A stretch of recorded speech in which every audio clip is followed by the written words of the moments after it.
Hello friends, good morning. તમને થતું હશે કે આ બધા ક્યાં જાય છે અને હાથમાં શું આ ડબ્બા હશે, ખબર નથી પડતી. પણ અમે જઈએ પછી જો આ અમારો યુનિફોર્મ છે બ્લુ કલરનો. પછી તો મારા ફ્રેન્ડને બધાએ હાઈ કરી દીધું અને અમે નીકળી ગયા.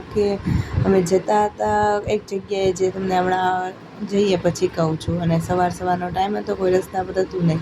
જો આ લોકો તો બેસી ગયા. મને તો ઘડીક દાંત આવતા હતા કે આ ભીખ માગવા બેઠા એની જેમ બેઠા છે. અમે લોકો સાબરમતીના કિનારે બધા આવેલા છીએ, આખી અમારી કોલેજના લોકો, અમારી ગુજરાત વિદ્યાપીઠના. જો આ બધા હજી તો આવતા જ જાય છે, કેટલા આખી કોલેજ જ આવી જવાની છે, બધા લોકો આવવાના છે, એટલે બહુ બધું પબ્લિક. પછી હું બેસી ગઈ.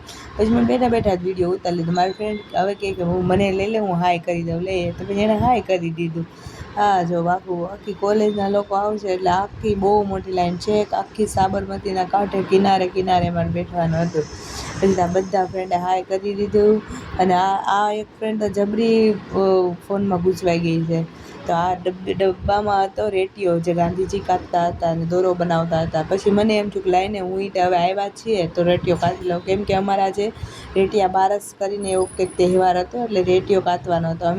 અમે કોલેજમાં દરરોજ અડધી કલાક રેટિયો કાતીએ છીએ, અને આજે અહીંયા આવીને લોકોની વચ્ચે કાતવાનો હતો, એટલે મેં પણ દોરો બનાવી લીધો. અને મારે તો ઓલરેડી ઘણો બધો દોરો બની ગયો છે, કેમ કે મને તો ફૂલ ફાવી ગયું છે. બસ આજના વ્લોગમાં એટલું જ. મળીએ કાલના વ્લોગમાં. બાય.